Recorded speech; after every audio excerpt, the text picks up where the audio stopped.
വേദിയിലും സദസ്സിലുമുള്ള ബഹുമാന്യരെ, നമ്മെ എല്ലാവരെയും ഏറെ പ്രചോദിപ്പിക്കുന്ന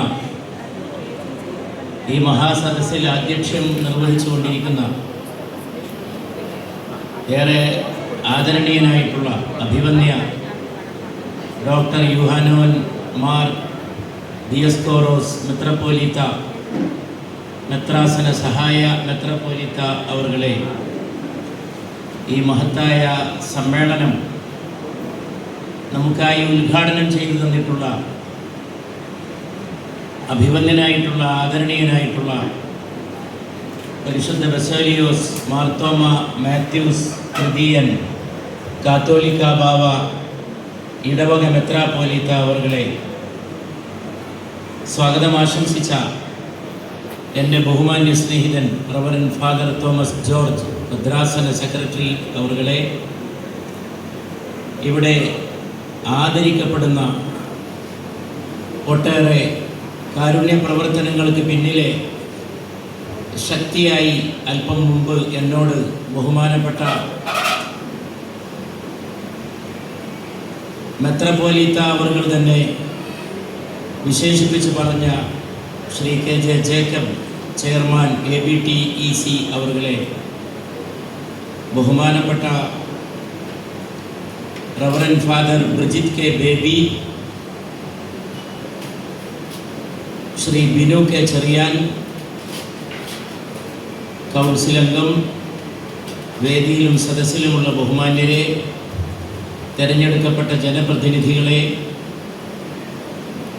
ഏറ്റവും ബഹുമാന്യരായ വൈദിക ശ്രേഷ്ഠരെ, എനിക്ക് ഏറ്റവും പ്രിയപ്പെട്ട സഹോദരന്മാരെ, സഹോദരിമാരെ, വളരെ വികാരോജ്വലമായിട്ടുള്ള ഒരു ചടങ്ങിലാണ് ഞാൻ പങ്കെടുക്കുന്നത് എന്ന ബോധ്യത്തോടു കൂടിയാണ് ഞാൻ ഈ സമ്മേളനത്തെ സകല ആദരത്തോടെയും എന്നിൽ നിക്ഷിപ്തമായിട്ടുള്ള വിനയത്തോടെയും അഭിസംബോധന ചെയ്യുന്നത്.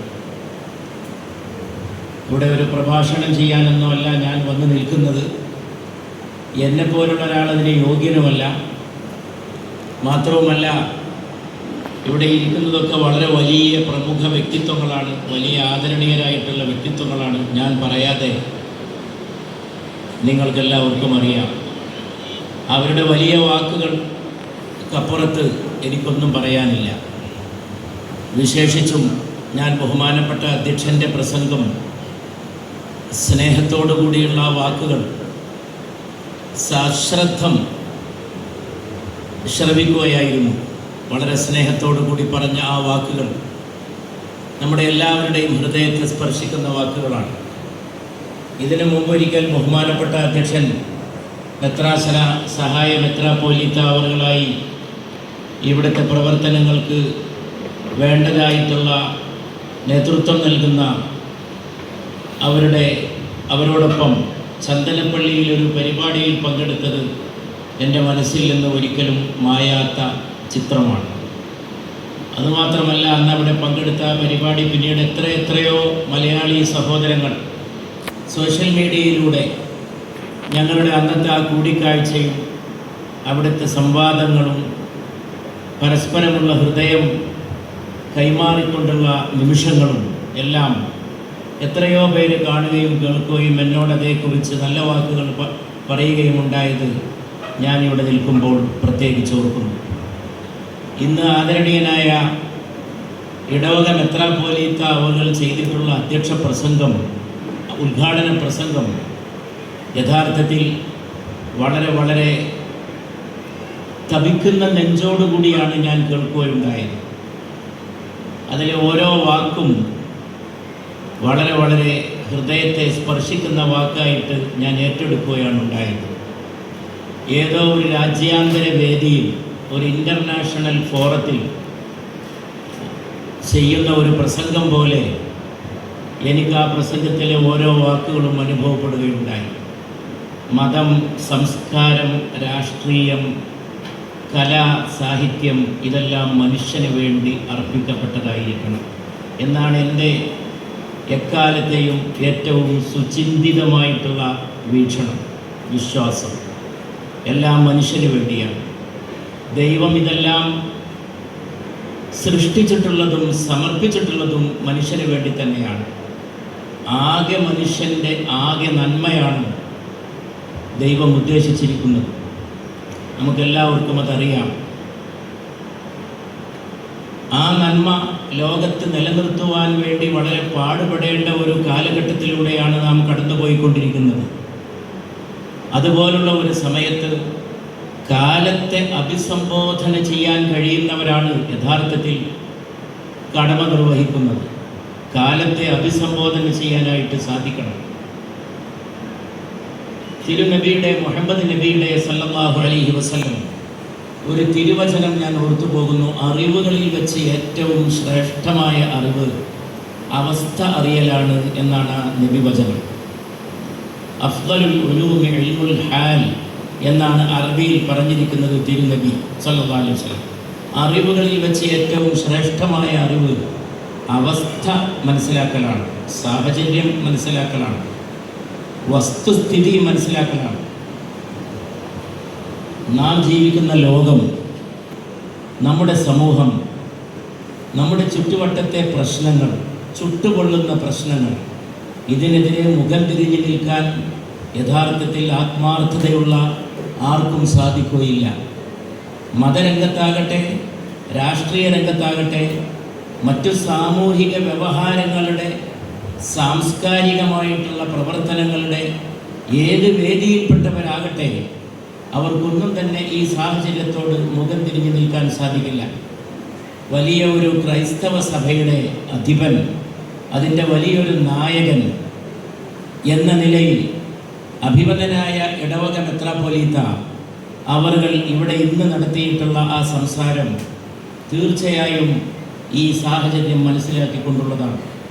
ലോകം ഇന്ന് എന്തൊരവസ്ഥയിലൂടെയാണ് കടന്നു പോകുന്നത്, എങ്ങനെയാണ് മനുഷ്യരുടെ വേദന ശമിപ്പിക്കേണ്ടത്, എങ്ങനെയാണ് ഇമാതിരിയുള്ള വിപത്തുകൾ ഉണ്ടായിക്കൊണ്ടിരിക്കുന്നത്, അതിനെ ചെറുക്കാനുള്ള വഴി എന്താണ്, ഇതെല്ലാം മതത്തിൻ്റെ കൂടി വിഷയങ്ങളാണ്. മതത്തിൻ്റെ കൂടെ വിഷയങ്ങളാണ് എന്നല്ല പറയേണ്ടത്, യഥാർത്ഥത്തിൽ മതത്തിൻ്റെ വിഷയങ്ങളാണ്. രാഷ്ട്രീയത്തിൻ്റെയോ മറ്റു വ്യവഹാരങ്ങളുടെയോ വിഷയങ്ങളാകുന്നതിന് മുമ്പ് അത് മതത്തിൻ്റെ വിഷയമായിരിക്കണം. കാരണം മതം മനുഷ്യൻ്റെ സ്വാസ്ഥ്യത്തിന് വേണ്ടിയാണ് നിലകൊള്ളുന്നത്. മതം മനുഷ്യൻ്റെ സ്വാസ്ഥ്യത്തിന് വേണ്ടിയാണ്, ക്ഷേമത്തിന് വേണ്ടിയാണ്, പരമമായിട്ടുള്ള ശാന്തിക്ക് വേണ്ടിയാണ്. പരമമായ ശാന്തി ഇഹലോക ജീവിതത്തിലും അനന്തരമുള്ള ജീവിതത്തിലും നേടിയെടുക്കുക എന്നുള്ളത് തന്നെയാണ് മതത്തിൻ്റെ കാതലായിട്ടുള്ള പ്രമാണം. ബഹുമാന്യരെ, ഇവിടെ ബഹുമാനപ്പെട്ട മെത്രാപ്പൊലീത്ത അവர்கள், അഭിമന്യ മെത്രാപ്പൊലീത്ത അവர்கள் ചെയ്തിട്ടുള്ള ആ സംസാരം, അത് സാധിക്കുമെങ്കിൽ ഒരു ലഘുലേഖയാക്കി വൈകാതെ തന്നെ പ്രസിദ്ധീകരിക്കുകയും അത് ഇംഗ്ലീഷ് അടക്കമുള്ള ഭാഷകളിലേക്ക് വിവർത്തനം ചെയ്ത് മറ്റുള്ളവരെയൊക്കെ പരമാവധി കേൾപ്പിക്കുവാനും സഭ സംഘാടകരായിട്ടുള്ള സുഹൃത്തുക്കൾ നടപടിയെടുക്കണം എന്ന് ഹൃദയപൂർവ്വം നിർദ്ദേശിക്കുവാനും ഈ അവസരത്തിൽ ഞാൻ ആഗ്രഹിക്കുകയാണ്. ഇതൊക്കെ നമ്മുടെ ഒരു ജോലിയാണ്. തൻ്റെ ഉത്തരവാദിത്വം നിർവഹിച്ചുകൊണ്ടാണ് അഭിമതനായ മെത്രാപ്പൊലീത്ത സംസാരിക്കുകയുണ്ടായത്. തൻ്റെ ഉത്തരവാദിത്വമാണത്. ജീവിതം എന്ന് പറയുന്നത് ഉത്തരവാദിത്വം ഏറ്റെടുക്കലാണ്. ഉത്തരവാദിത്വം ഏറ്റെടുക്കാത്തവർക്ക് ജീവിതമില്ല, ജീവിതത്തിൻ്റെ സൗഖ്യവുമില്ല, അതിൻ്റെ സാഫല്യവുമില്ല. ആ ഉത്തരവാദിത്വം ഏറ്റെടുത്തുകൊണ്ടായിരിക്കണം എല്ലാവരും പ്രവർത്തിക്കേണ്ടത്. ഉത്തരവാദിത്വം ഏറ്റെടുക്കുന്നതിലും നിർവഹിക്കുന്നതിലും വരുത്തുന്ന പരാജയങ്ങളാണ് ലോകത്തിൻ്റെ ഇന്നത്തെ അവസ്ഥ. ചില വ്യക്തികളുടെ ധാർഷ്ട്യത്തിന് വേണ്ടി ലോകമെങ്ങനെ ആയുധപ്പുരകളായി തീരുന്നുവെന്ന് അധ്യക്ഷ പ്രസംഗത്തിൽ നാം ശ്രദ്ധിക്കുകയുണ്ടായി. അധികാരത്തിന് വേണ്ടി ധാർഷ്ട്യം, ആ വാക്ക് തന്നെയാണ് അതിന് ഏറ്റവും അനുയോജ്യമായിട്ടുള്ള വാക്ക്. ഓരോരുത്തർക്ക് കുറച്ചുകൂടി വിശദമായിട്ട് പറഞ്ഞാൽ, ഒന്ന് വിശദീകരിച്ച് പറഞ്ഞാൽ, നേരം വെളുക്കുമ്പോൾ ചില രാജ്യങ്ങളുടെ ഭരണാധികാരികൾക്ക് തോന്നുന്ന അന്നത്തെ രാവിലത്തെ അവരുടെ വിനോദമാണ് ലോകം എങ്ങോട്ട് പോകണമെന്ന് തീരുമാനിക്കുന്നത്. ലോകം ഒരു അങ്ങാടി കവല പോലെയാണ്. അങ്ങാടി കവലയിലെ ഒരു കവല ചട്ടമ്പി ഒരു ദിവസം ആ അങ്ങാടിയിൽ വന്ന് ഇന്നിവിടെ ഇന്ന പോലെ ആകണമെന്ന് തിട്ടൂരം പറയുന്ന അവസ്ഥ മുമ്പൊക്കെ നമ്മൾ കേട്ടിട്ടുണ്ട്. ജനാധിപത്യം, മനുഷ്യത്വം, മനുഷ്യ സമത്വം, പ്രബുദ്ധമായിട്ടുള്ള മനുഷ്യാവകാശങ്ങളുടെ അവബോധം, സാംസ്കാരികമായിട്ടുള്ള ഉന്നമനം, നാഗരികതയുടെ വികാസ പരിണാമങ്ങൾ, ഇതൊന്നും സംഭവിക്കാത്ത ഒരു ലോകത്ത് നമ്മൾ കേട്ടിട്ടുണ്ട്. അങ്ങാടി പോലെ, അങ്ങാടി കവല പോലെ, അങ്ങനെയാണ് മലയാളത്തിൽ ഈ വാക്കുണ്ടായിട്ടുള്ളത്, കവല ചട്ടമ്പി എന്നൊക്കെ. അങ്ങനെ ഏതെങ്കിലും ഒരു ഭരണാധികാരിക്ക് തോന്നിയും ഇരിക്കട്ടെ, ഇന്ന് ഇന്ന മാതിരിയാകണം, ഇന്ന് ഏതെങ്കിലും ഒരു രാജ്യത്തിൻ്റെ മേക്കെട്ട് കയറണം, ഇന്ന് എവിടെയെങ്കിലും പോയിട്ട് ബോംബ് വർഷിക്കണം, കുഞ്ഞുമക്കളുടെ വിലാപങ്ങൾ, മാതാക്കളുടെ ആർത്തനാദങ്ങൾ, അഭയാർത്ഥികളായി തീരുന്ന നിരപരാധികളായിട്ടുള്ള മനുഷ്യരുടെ കൂട്ടങ്ങൾ, ഇതൊന്നും അവരുടെ ഉറക്കം കെടുത്തുന്നില്ല. ഇതൊന്നും അവരെ ഒരു നിമിഷം പോലും ദുഃഖാകുലരാക്കുന്നില്ല. അങ്ങനെയുള്ള ഒരു ലോക സാഹചര്യത്തിൽ നാം ഉണർന്ന് പ്രവർത്തിക്കേണ്ടതിൻ്റെ അനിവാര്യത തന്നെയാണ് ഇതുപോലുള്ള സന്ദർഭങ്ങളിൽ നാം ഓർക്കേണ്ടത്. ഇന്നലെയും മിനിഞ്ഞാന്നുമൊക്കെ ഞാൻ വളരെ വിശദമായിട്ട് ശ്രദ്ധിച്ച ഒരു സംഗതി മാർപ്പാപ്പയുടെ പ്രസ്താവനകളാണ്. ഞാനത് വളരെ സൂക്ഷ്മമായിട്ട് ശ്രദ്ധിക്കുകയുണ്ടായി. എത്രമാത്രം ധൈര്യത്തോടുകൂടിയും ശക്തിയോടുകൂടിയുമാണ് ഇത് നടക്കുന്ന യുദ്ധത്തിനെതിരെ അഭിവന്ദനായിട്ടുള്ള മാർപ്പാപ്പ കഴിഞ്ഞ ഒരാഴ്ചയായി ലോക വാർത്തകളിൽ നിറഞ്ഞു നിൽക്കുന്നത് മാർപ്പാപ്പയുടെ മൃദുവചനങ്ങളാണ്. എത്ര ശാന്തനായിട്ടാണ്, അല്പം പോലും പ്രകോപിതനാകാതെ, എന്നാൽ അല്പം പോലും അധീരനാകാതെ. ഇവിടെ ഇപ്പോൾ അല്പസമയം മുമ്പ് കേട്ട വാക്കുകൾ തന്നെയാണത്. ഇത് കാരുണ്യമുള്ള ഹൃദയത്തിൽ നിന്ന് വഴിഞ്ഞൊഴുകുന്ന വാക്കുകളാണ്. ഇത് തന്നെയാണ് മതം. മതം എന്ന് പറയുന്നത് കരുണയാണ്. കാരുണ്യത്തെക്കുറിച്ച് മതമല്ലാതെ ആരാണ് പറയേണ്ടത്? മനുഷ്യനെ തലോടുക, മനുഷ്യനെ ആശ്വസിപ്പിക്കുക, മനുഷ്യന് കരുണയും കരുതലും നൽകുക. അഭിവന്ദൻ മെത്രാപ്പോലീത്ത അവർ തന്നെ അല്പസമയം മുമ്പ് തൻ്റെ പ്രഭാഷണം അവസാനിപ്പിക്കുമ്പോൾ വളരെ പതുക്കെയാണ് ബഹുമാനപ്പെട്ട മെത്രാപ്പോലീത്ത സംസാരിച്ചത്. പതുക്കെയുള്ള സംസാരങ്ങളാണ് ലോക ചരിത്രത്തെ മാറ്റിപ്പണിയുന്നത്.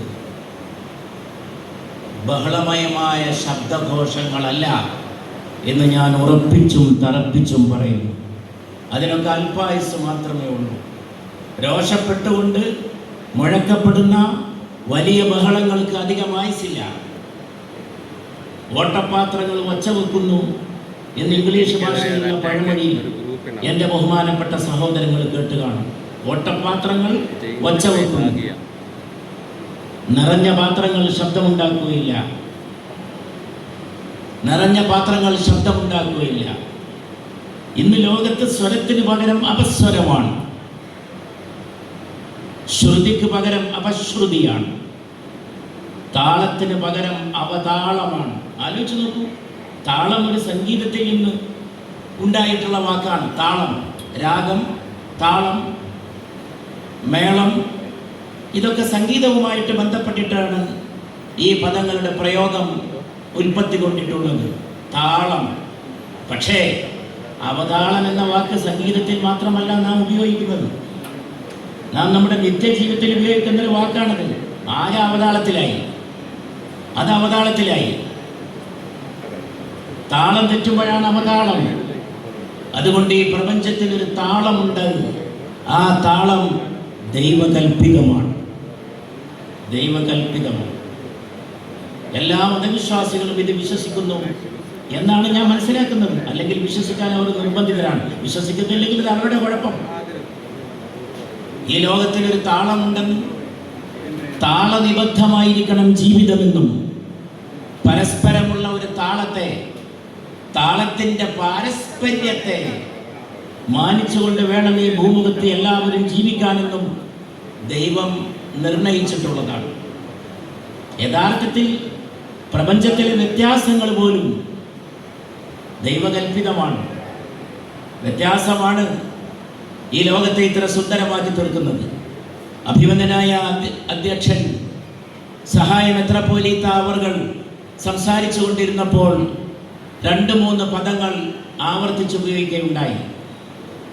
സ്നേഹം, സൗന്ദര്യം, വിവേകം. ഇതൊക്കെ നമ്മൾ വളരെ മനസ്സിൽ വെക്കേണ്ട വാക്കുകളാണ്. സ്നേഹം എപ്പോഴും ലോകത്തെവിടെയും ജീവിക്കുന്ന ആദർശം അത് തന്നെയാണ്. സൗന്ദര്യം, എത്രമാത്രം ലോകം അതിനെ തെറ്റിദ്ധരിച്ചിരിക്കുന്നു. ബ്യൂട്ടി എന്ന വാക്ക് എന്ന് കേൾക്കുമ്പോഴേക്ക് ഇന്ന് മനുഷ്യന്മാർ എന്തൊക്കെയാണ് മനസ്സിൽ കൊണ്ട് നടക്കുന്നത്. അതൊന്നുമല്ല സൗന്ദര്യം. യഥാർത്ഥ സൗന്ദര്യത്തെയാണ് അഭിമന്യനായ അധ്യക്ഷൻ നമ്മുടെ മുമ്പിൽ സൂചിപ്പിച്ച എവർലാസ്റ്റിംഗ് ബ്യൂട്ടി, അൺഎൻഡിങ് ബ്യൂട്ടി, എന്നും നിലനിൽക്കുന്ന യൂണിവേഴ്സൽ ബ്യൂട്ടി, സാർവലൗകികമായിട്ടുള്ള സൗന്ദര്യത്തെക്കുറിച്ചാണ് പറഞ്ഞത്. എവിടെയെങ്കിലും ഒതുക്കി വെക്കാൻ കഴിയുന്നതല്ല ആ സൗന്ദര്യം. അത് സൃഷ്ടിക്കാനും മതബോധത്തിനെ കഴിയും. മതം ഉണ്ടായിരിക്കണം ലോകത്ത്. എന്തിന് മതമുണ്ടായിരിക്കണം? മനുഷ്യന് മനുഷ്യനായിട്ട് ജീവിക്കാൻ, അമ്മ അമ്മയായിരിക്കാൻ, അച്ഛൻ അച്ഛനായിരിക്കാൻ, മക്കൾ മക്കളായിരിക്കാൻ, പൗരൻ പൗരനായിരിക്കാൻ, പൗരയായിരിക്കാൻ, ഭർത്താവ് ഭർത്താവായിരിക്കാൻ, ഭാര്യ ഭാര്യയായിരിക്കാൻ, അയൽക്കാരനായിരിക്കാൻ. അതിനൊക്കെ മതമുണ്ടായിരിക്കണം. ഒരു ഡിഗ്രിക്കും അത് ഉണ്ടാക്കി കൊടുക്കാൻ കഴിയില്ല. ഒരു നവീനമായ വിദ്യാഭ്യാസ ക്രമത്തിലും അതിന് സാധിക്കില്ല. നിങ്ങളുടെ ഡിഗ്രികൾ, നിങ്ങളുടെ ബിരുദ കൂമ്പാരങ്ങൾ എവിടെ എത്തിയിരിക്കുന്നു? ഭദ്രാസനത്തിൻ്റെ 44-ാം വാർഷികം ഈ മഹത്തായ ചരിത്രത്തെ ഓർമ്മപ്പെടുത്തുന്ന ഈ മന്ദിരത്തിൽ നടക്കുമ്പോൾ, ഈ സെന്റ് മേരി സിറിയൻ ചർച്ചിൽ നമ്മളൊക്കെ ഒത്തുകൂടി ഇവിടെ സന്നിഹിതരായിരിക്കുമ്പോൾ ഞാൻ ഓർത്തു നോക്കുകയാണ് എവിടെ എത്തിയിരിക്കുന്നു ഇന്ന് നമ്മൾ. ഞാൻ കഴിഞ്ഞ കുറച്ച് കാലമായിട്ട് വളരെ ദുഃഖിക്കുന്ന ഒരാളാണ്. എന്ന് വെച്ച് നിങ്ങൾ എന്നെ ഒരു നിരാശനായിട്ട് കണക്കാക്കരുത്. ഞാൻ ശുഭാപ്തി വിശ്വാസമുള്ള ആളാണ്. ഞാൻ അഭിമന്യനായ മെത്രാപ്പോലീത്ത അവറുകൾ അവസാനം പറഞ്ഞ പോലെ നമ്മളെ കൊണ്ടൊക്കെ ആവുന്നത് ചെയ്യുക. അതാണ് നമ്മുടെയൊക്കെ ശുഭാപ്തി വിശ്വാസം. ആവുന്നത് ചെയ്യുക. ഞാൻ നിരാശനല്ല. ഖുർആനിൽ ഒരു സൂക്തമുണ്ട്, ലാ തഖ്നതു മിർ റഹ്മത്തില്ല. ദൈവകാരുണ്യത്തെക്കുറിച്ച് ഒരിക്കലും നിരാശപ്പെടരുത്. രാത്രിയുടെ ഇരുട്ടിൽ നിന്നാണ്, അർദ്ധരാത്രിയുടെ ഇരുട്ടിൽ നിന്നാണ് സൂര്യൻ ഉദിച്ചുയരുന്നത്, അല്ലേ? നിരാശപ്പെടേണ്ട ഒരു കാര്യവുമില്ല. പാതിരാവിന്റെ ഗർഭഗൃഹത്തിൽ നിന്നാണ് ഓരോ സൂര്യോദയവും സംഭവിക്കുന്നത്, അല്ലേ? രാത്രി കിടന്നിറങ്ങുമ്പോൾ നമ്മൾ ഇരുട്ടിലാണ്, അർദ്ധരാത്രി നമ്മൾ ഇരുട്ടിലാണ്. പക്ഷെ നമുക്ക് നല്ല ഉറപ്പുണ്ട്, കിഴക്ക് വെള്ള കയറും, പുലരി വരും, സൂര്യൻ ഉദിക്കും, പ്രകാശം പരക്കും. പ്രകാശം പരക്കുമ്പോൾ ഇരുട്ട് പോയി മറയുക തന്നെ ചെയ്യും. അത് നമ്മുടെ ശുഭാപ്തി വിശ്വാസമാണ്. ഒരു സൂര്യൻ ഉദിക്കുമ്പോൾ 1000 നക്ഷത്രങ്ങൾ പോലും മറയേണ്ടി വരും. ഇരുട്ട് മാത്രമല്ല മറയുന്നത്, നക്ഷത്രങ്ങളും മറയും. എനിക്കൊരു കവിത ഓർമ്മ വരുന്നു. ആഫ്താബ് താസ ബൈദാ पैदा बतन गीती से हुआ, आसमान डूबे हुए तारों का मातम कब तक. രാത്രിയുടെ ഇരുണ്ട ഗർഭത്തിൽ നിന്ന് ഒരു സൂര്യൻ ഉദിച്ചുയർന്നു. ആഫ്താബ് താസ, ഒരു പുതിയ സൂര്യൻ, താസ, ഒരു നവീന സൂര്യൻ ഉദിച്ചുയർന്നു. ബത്തന ഗീതി സഹുവ, ഭൂമിയുടെ ഗർഭത്തിൽ നിന്ന് ഒരു പുതിയ സൂര്യൻ ഉദിച്ചുയർന്നു. ആര് കണ്ടു? എന്റെ ശബ്ദം കേൾക്കുന്ന അഭിമന്യ മെത്രാപ്പോലീത്ത അവരുടെ ശബ്ദം ഇന്ന് കേട്ട ഇവിടെയുള്ള അമ്മമാരുടെ പെങ്ങന്മാരുടെ ഗർഭത്തിൽ നിന്ന് ഈ ലോകത്ത് മുഴുവൻ കരുണ കൊണ്ടുവരാൻ വരുന്ന മക്കൾ ജനിക്കില്ലെന്ന് ആർക്ക് പറയാൻ സാധിക്കും? ആർക്ക് പറയാൻ സാധിക്കും മറ്റൊരു സ്നേഹഗായകൻ ജനിക്കില്ലെന്ന്, ഒരു സ്നേഹഗായിക ജനിക്കില്ലെന്ന്? ആർക്ക് പറയാൻ സാധിക്കും ഒരു ഷേക്സ്പിയർ, സ്നേഹത്തെക്കുറിച്ച് പാടുന്ന ഒരു ഷേക്സ്പിയർ, ഒരു കാളിദാസൻ, ഒരു രവീന്ദ്രനാഥ് ടാഗോർ ഇനിയും ജനിക്കില്ലെന്ന് പറയാൻ ആർക്കും സാധിക്കില്ല. അതുകൊണ്ട് നമ്മൾ നിരാശപ്പെടുന്നില്ല. ആ ടാഗോർ തന്നെ പറഞ്ഞു, സൂര്യൻ അസ്തമിച്ചപ്പോൾ സൂര്യന് വളരെ ദുഃഖിച്ചു. ഞാൻ പോയാൽ ഇവിടെ ഇരുട്ട് മറയും, എന്തായിരിക്കും ഈ പ്രപഞ്ചത്തിന്റെ അവസ്ഥ? അസ്തമിക്കാൻ പോകുന്ന സൂര്യൻ പടിഞ്ഞാറൻ ചക്രവാളത്തിൽ മറയുന്നതിന് മുമ്പ് ഭൂമിയെ നോക്കി ഒരു ചോദ്യം ചോദിച്ചു. ഞാൻ പോയാൽ ഇവിടെ ഇരുട്ട് പരക്കും, ഇനി എന്ത് ചെയ്യും? ഞാനായിരുന്നു വെളിച്ചം. ടാഗോർ പറയുകയാണ്, അതാണ് കവി. ഒരു മൺ ചിരാത് എഴുന്നേറ്റ് നിന്നു ഭൂമിയിൽ നിന്ന്, ഒരു മൺ ചിരാത്. ആ വിളക്ക് പറഞ്ഞു, ഞാൻ വെളിച്ചം പരത്തും എന്ന്. സൂര്യനോട് പറഞ്ഞു, ഞാൻ വെളിച്ചം പരത്തും. അങ്ങനെ ഞാൻ ഞാൻ ഞാൻ ഞാൻ വെളിച്ചമാകും എന്ന് പറയാനാണ് അഭിമന്യ അധ്യക്ഷൻ മെത്രാപ്പോലീത്ത അവറുകൾ നമ്മളോട് ഇന്ന് ലോകത്ത് കട്ട പിടിച്ചു വരുന്ന ഒരു കൂരിരുട്ടിനെ കുറിച്ച് സംസാരിച്ചത്. അത് കേട്ട് നിരാശപ്പെടാനല്ല, അതിനെ വിഭാടനം ചെയ്യാൻ, അതിനെ നിർമ്മാർജ്ജനം ചെയ്യാൻ, അതിനെ ദൂരീകരിക്കാൻ എൻ്റെ കയ്യിൽ ഒരു മൺചിരാതുണ്ടാകും. എൻ്റെ ഈ കയ്യിൽ, എൻ്റെ ആ കയ്യിൽ, എൻ്റെ ഹൃദയത്തിൽ, എൻ്റെ നെഞ്ചിൽ എത്രയോ കരങ്ങൾ ചിരാതുകളായി ഉയരും ഈ ഭൂമിയിൽ നിന്ന്. അങ്ങനെ നമുക്ക് ഓരോരുത്തർക്ക് പറയാൻ സാധിക്കുന്ന വിധത്തിൽ ഒരു പുതിയ പ്രഭാതത്തെ പ്രതീക്ഷിക്കാനായിട്ട് സാധിക്കണം. എനിക്കാരെയും ഭയമില്ല. മെത്രാപ്പോലീത്ത മാർപ്പാപ്പ കഴിഞ്ഞ ദിവസം പറയുകയുണ്ടായി, ഞാൻ ഭയക്കുന്നില്ല. ലോകത്തൊരു വലിയ രാജ്യത്തിന്റെ ഭരണാധികാരിയുടെ പ്രസ്താവനയോട് പ്രതികരിച്ചുകൊണ്ടാണ് അദ്ദേഹം ആ വാക്ക് പറഞ്ഞത്. ഞാൻ ഭയക്കുന്നില്ല. സുവിശേഷത്തിന്റെ സന്ദേശം സമാധാനമാണ്. ഞാൻ സമാധാനത്തിന് വേണ്ടി ഇനിയും സംസാരിച്ചു കൊണ്ടേയിരിക്കും. വേറെയും ഒരുപാട് കാര്യങ്ങൾ മാർപ്പാപ്പ പറഞ്ഞിട്ടുണ്ട്, ഞാനതൊന്നും വിശദീകരിക്കുന്നില്ല. ലോകത്തിലെ രണ്ട് പ്രമുഖ മതങ്ങൾ, മുസ്ലിങ്ങളും ക്രൈസ്തവരും, അവർ സാഹോദര്യത്തോടെ കഴിയണം. അത് തന്നെയാണ് ഞാൻ ഉദ്ദേശിക്കുന്നത് എന്നൊക്കെ മാർപ്പാപ്പ വിസ്തരിച്ച് പറഞ്ഞിട്ടുണ്ട്. നമ്മളെവിടെയും സൗഹൃദത്തിന് വേണ്ടി മുസ്ലിങ്ങളും ക്രൈസ്തവരും മാത്രമല്ല, മുസ്ലിങ്ങളും ക്രൈസ്തവരും യഹൂദരും ഹിന്ദുക്കളും ബുദ്ധമതസ്ഥരും പാഴ്സികളും ജിനരും എല്ലാ മതസ്ഥരും ഒരു മതവുമില്ലാത്തവരും ഒക്കെ മനുഷ്യരെന്ന നിലയിൽ സാഹോദര്യത്തോടെ കഴിയുന്ന ഒരു ലോകം ഉണ്ടാവുക തന്നെ വേണം. അതിനുവേണ്ടിയുള്ള മഹത്തായ കരുതലാണ് ഇന്ന് നമുക്ക് ആവശ്യമായിട്ടുള്ളത്. അതുകൊണ്ട് മതം എന്ന് പറയുന്നത് ഈ സമാധാനത്തിന് വേണ്ടിയാണ്. ആ സമാധാനം പല ഭാഗത്തിൽ നിന്നും നഷ്ടപ്പെട്ടു പോകുന്നത് നാം എല്ലാം ഉണ്ട് ഇന്നത്തെ മനുഷ്യന്. ഞാൻ പുതിയ തലമുറയിലെ കുട്ടികളോട് പറയാറുണ്ട്, എല്ലാവരും വിചാരിക്കുന്നത് ഈ പുതിയ തലമുറയിലെ കുട്ടികൾ ഒക്കെ നേടിയെന്നല്ലേ, ന്യൂജൻ. ഞാൻ അവരോട് പറയാറുണ്ട്, ഞാൻ ഇഷ്ടം പോലെ വിദ്യാലയങ്ങളിലും കലാശാലകളിലൊക്കെ പോകാൻ അവസരം കിട്ടുന്ന ഒരാളെന്ന നിലയിൽ അവരോട് സംസാരിക്കുമ്പോഴൊക്കെ അവരോട് അഭിസംബോധന ചെയ്യുമ്പോൾ പറയാറുണ്ട്, കുട്ടികളെ, നിങ്ങൾക്കെല്ലാം ഉണ്ട്, പക്ഷെ ഇല്ലാത്ത ഒന്നുണ്ട്. ഒരു ദിവസം ഒരു കോളേജ് യൂണിയൻ ഉദ്ഘാടനത്തിന് പോയപ്പോൾ ഞാൻ എൻ്റെ സംസാരം അവസാനിപ്പിച്ചുകൊണ്ട് എന്നെ കേട്ട സദസ്സിലെ കേരളത്തിലെ ഒരു വലിയ ക്യാമ്പസിലെ വിദ്യാർത്ഥികളോട് ഞാൻ ചോദിച്ചു, ഉത്തരം ആരെങ്കിലും പറയുമോ? നിങ്ങൾക്കെല്ലാം ഉണ്ട്, പക്ഷെ ഒന്നില്ല. അതെന്തെന്ന് പറയുമോ? നിങ്ങൾക്കുള്ളത് ഞാൻ പറയാം. ഒരുപാട് സൗകര്യങ്ങൾ, സയൻസിന്റെ സ്ഫോടനാത്മകമായ കണ്ടുപിടുത്തങ്ങൾ, ടെക്നോളജിയുടെ അതിപ്രസരം.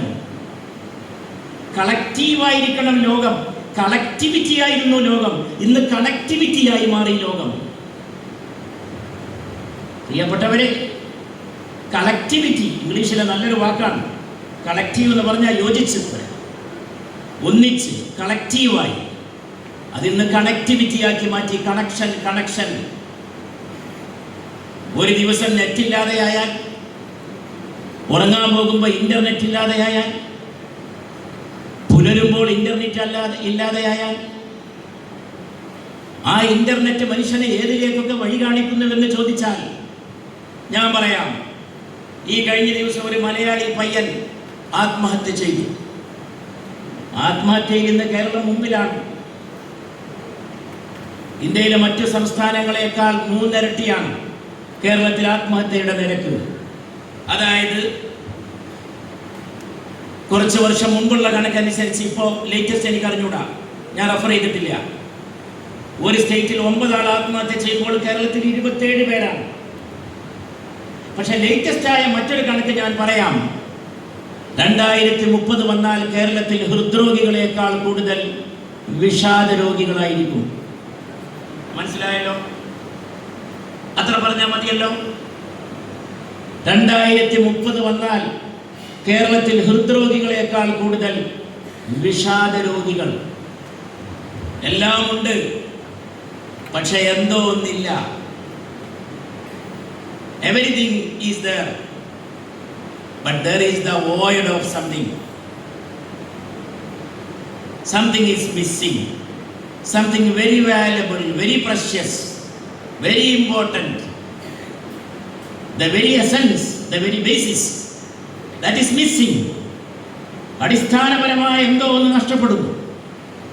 അതില്ല, എല്ലാമുണ്ട്. അപ്പൊ ഈ പയ്യൻ ആത്മഹത്യ ചെയ്ത് വലിയ വാർത്തയൊന്നുമല്ല ഇന്ന് കേരളത്തിൽ. ആത്മഹത്യയും കൊലപാതകമൊന്നും കേരളത്തിൽ വാർത്തയല്ല. കേരളത്തിൽ മക്കൾ അമ്മയെ കൊല്ലുന്നത് വാർത്തയല്ല. ഈ അടുത്ത കാലത്ത് പല അങ്ങനെയുള്ള കൊലപാതകങ്ങൾ നടന്നു. ബാംഗ്ലൂരിലേക്ക് പഠിക്കാൻ പറഞ്ഞയച്ചൊരു മകൻ, ഞാൻ നീട്ടിപ്പരത്തി എൻ്റെ സംസാരം നീട്ടിക്കൊണ്ടു പോകുന്നില്ല, ചുരുക്കാനാണ് ഞാൻ ആഗ്രഹിക്കുന്നത്. ഈ വലിയ വാക്കുകളൊക്കെ മുഴങ്ങിയ വേദിയിൽ ഞാനായിട്ടൊരു പ്രഭാഷണം ചെയ്യുന്നതിന് പ്രസക്തിയില്ല എന്നാണ് ഞാൻ മനസ്സിലാക്കുന്നത്. ഞാൻ ഈ പ്രസംഗങ്ങൾ കേട്ട ഒരാളുടെ പ്രതികരണമാണ് ഇവിടെ പ്രകടിപ്പിക്കുന്നത്. ഞാൻ ഈ വലിയ വാക്കുകൾക്ക് അനുബന്ധം കുറിക്കുക മാത്രമാണ് ചെയ്യുന്നത്. എന്നെ നിങ്ങൾ ശരിക്കും മനസ്സിലാക്കുമെന്ന് ഞാൻ വിശ്വസിക്കുന്നു. പ്രിയപ്പെട്ടവരെ, ബാംഗ്ലൂരിലേക്ക് പറഞ്ഞയച്ച ഒരു മകൻ തിരിച്ചു വന്നു. ഒരു കത്തി വാങ്ങാനായിട്ട് തിരിച്ചു വന്നു. മൂർച്ചയുണ്ടോ എന്ന് പരിശോധിച്ചു. മാതാവിനെ കൊന്നു. കാലിക്കറ്റ് സർവകലാശാലയുടെ കഴിഞ്ഞ തവണ ഒരു സീസൺ കലോത്സവം ഉദ്ഘാടനം ചെയ്ത് ഞാൻ വേദിയിൽ വന്നിരുന്നപ്പോൾ എൻ്റെ അടുത്തിരുന്ന ഒരാളെൻ്റെ കാതിൽ വന്ന് പറഞ്ഞു, സമദാനി സാഹിബ് ഇപ്പം പ്രസംഗിച്ചപ്പോൾ പറഞ്ഞില്ലേ, ആ മാതാവിനെ കൊന്ന പയ്യൻ അവൻ എൻ്റെ അയൽപക്കത്താണ്. എല്ലാം നമ്മുടെ അയൽപക്കത്താണ്. ദൂരെയുള്ള കഥകളല്ല, നമ്മുടെ അയൽപക്കത്താണ്.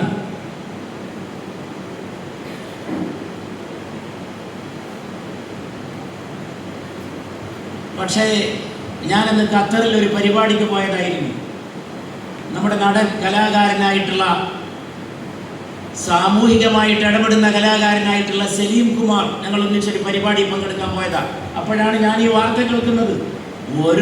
ഒരു അമ്മയെ കൂടി മകൻ വധിച്ചിരിക്കുന്നു ഈ കേരളക്കരയിൽ. ഇതൊക്കെ കേൾക്കുമ്പോൾ വളരെ ദുഃഖിക്കുന്നവരിൽപ്പെട്ട ആളാണ് ഞാൻ. സാധാരണ ദുഃഖമല്ല എനിക്ക്. പിന്നെ അന്ന് രാത്രി ഒക്കെ വളരെ വിഷമായിരിക്കും. അത് വന്ന് ഭക്ഷണം കഴിക്കാനൊക്കെ വലിയ പ്രയാസം ഉണ്ടാവും. ഞാൻ അത്തരം വാർത്തകളൊന്നും വായിക്കാറില്ല. ഞാൻ വളരെ സെൻസിറ്റീവായിട്ടുള്ള ഒരാളാണ്. ഞാൻ അത്തരം പത്രങ്ങളൊക്കെ അട്ടിയാക്കി വെക്കും എൻ്റെ മുറിയിൽ. പെട്ടെന്ന് വായിക്കാൻ കഴിയാത്തതുകൊണ്ട് പിന്നെ എൻ്റെ കൂടെയുള്ള കുട്ടികളോട് ചോദിക്കും, അതെങ്ങനെ ഉണ്ടായിരുന്നു ആ സംഭവം. പിന്നെ ചോദിക്കുള്ളൂ ഒരു 2-3 ദിവസം കഴിഞ്ഞിട്ട്. അറിയണം. ഞാൻ നേരത്തെ സൂചിപ്പിച്ച തിരുനബിയുടെ സല്ലല്ലാഹു അലൈഹി വസല്ലം വചനത്തിൽ പറഞ്ഞ പോലെ അറിവുകളിൽ വെച്ച് ഏറ്റവും ശ്രേഷ്ഠമായത് അവസ്ഥ അറിയലാണ്. കുറെ പ്രമാണങ്ങൾ പഠിച്ചു വെച്ചതുകൊണ്ടൊന്നും കാര്യമില്ല. അവസ്ഥ അറിയാൻ കഴിയുന്നില്ലെങ്കിൽ എന്നാണ് മുഹമ്മദ് നബി സല്ലല്ലാഹു അലൈഹി വസല്ലം ഉദ്ദേശിച്ചത് എന്ന് എനിക്ക് തോന്നുന്നു. പ്രിയപ്പെട്ടവരെ, അപ്പം ഇതിങ്ങനെ ഞാൻ സലീം കുമാറുമായിട്ട് പങ്കുവെച്ചു ഈ കൊല. അപ്പോൾ തന്നെ ഒരു വാർത്ത വന്നു. ഈ പയ്യൻ പോലീസുകാരോട് പറഞ്ഞൊരു വാക്കാണ്. അത് ആ കൊലപാതകത്തെക്കാൾ എൻ്റെ നെഞ്ചിൽ തറച്ചു. ഇവൻ പറഞ്ഞത്, എന്നെ ഗർഭം ചുമന്നതിനും പ്രസവിച്ചതിനുമുള്ള പ്രതിഫലം ആ സ്ത്രീക്ക് ഞാൻ കൊടുത്തിരിക്കുന്നു എന്നാണ്. അപ്പോഴാണ് ഞാൻ അഭിനന്ദനായ മെത്രാപ്പോലീത്ത ഇവിടെ സംസാരിച്ചപ്പോൾ ഭദ്രാസന സംഗമത്തോടനുബന്ധിച്ചൊരു കുടുംബ സംഗമവും കൂടി സംഘടിപ്പിക്കാൻ സംഘടിപ്പിക്കുന്നുണ്ട് എന്ന് ഞാൻ അല്പം മുമ്പ് കേൾക്കുകയുണ്ടായത്. കുടുംബം തന്നെ ഇല്ലാതാവുകയാണ്. കല്യാണം വേണ്ടെന്ന് പറയുന്ന ആൺകുട്ടികളും പെൺകുട്ടികളുമാണ്. വലിയ കാര്യമായിട്ടാ പറയണത്. എന്തോ വലിയൊരു പുരോഗമനം പോലെ, എന്തോ വലിയ കണ്ടുപിടുത്തം പോലെ മാതാപിതാക്കളൊക്കെ എന്നോട് പറയുന്നത് ഇങ്ങനെ ഞാൻ കേട്ടിട്ടുണ്ട്. അവള് പറയുന്ന ആൾക്ക് വിവാഹം വേണ്ടെന്നാണ്. രാജ്യസഭയിൽ എൻ്റെ സഹപ്രവർത്തകയായിരുന്ന ഞാൻ നേരത്തെ രാജ്യസഭയിലുള്ള കാലത്ത് ഒരു ഹിന്ദി നടിയുണ്ട്, അവരിപ്പോഴില്ല, രാജ്യസഭയിലുണ്ട്. അവരുടെ ഒരു പ്രസംഗം ഞാൻ അടുത്ത ദിവസം സോഷ്യൽ മീഡിയയിൽ കേട്ടു. ഞാൻ അവരെ അതിനുശേഷം കണ്ടിട്ടില്ല. കണ്ടാൽ അവരോട് അതിനെക്കുറിച്ച് സംസാരിക്കണമെന്ന് എനിക്ക് തോന്നി. അവർ ഇന്ത്യയിലെ വലിയ ഒരു നടന്റെ പത്നിയാണ്. എന്താണ് അവർ പറഞ്ഞിരിക്കുന്നത്? എൻ്റെ പേരക്കുട്ടി പറയുന്നത് വിവാഹം വേണ്ടെന്നാണ്. അപ്പൊ ഞാനും പറയുന്നു അവളോട് നീ വിവാഹം ചെയ്യേണ്ട എന്ന്. എന്ത് സന്ദേശമാണ് ഇതൊക്കെ സമൂഹത്തിന് കൊടുക്കുന്നത്? ഒറ്റ കാര്യം ആലോചിച്ചാൽ പോലെ. ഇങ്ങനെ ലോകത്തെ ആണുങ്ങളും പെണ്ണുങ്ങളൊക്കെ തീരുമാനിച്ചിരുന്നുവെങ്കിൽ നമ്മളുണ്ടോ? ഈ ഇരിക്കുന്ന സദസ്സുണ്ടോ? ഈ ഇരിക്കുന്ന സദസ്സുണ്ടോ? നമ്മോട് സമാധാനത്തെപ്പറ്റി മൃദുവചനങ്ങൾ സംസാരിച്ച അഭിമന്യ മെത്രാപ്പോലീത്തയുടെ ശ്രേഷ്ഠ വ്യക്തിത്വമുണ്ടോ? ആ വാക്കുകൾ കേൾക്കുമ്പോൾ നമ്മൾ ആരെയാണ് ഓർക്കേണ്ടത്? ഞാൻ ഓർക്കുന്നത് മാതാപിതാക്കളെയാണ്. ഏതൊരു മനുഷ്യന്റെ ഭാഗത്ത് നിന്ന് എന്ത് നന്മ കണ്ടാലും എനിക്ക് പെട്ടെന്ന് അവരുടെ മാതാപിതാക്കളെ ഓർമ്മ വരും. എം ടി വാസുദേവൻ നായർക്ക് എഴുത്തച്ഛൻ അവാർഡ് കിട്ടിയപ്പോൾ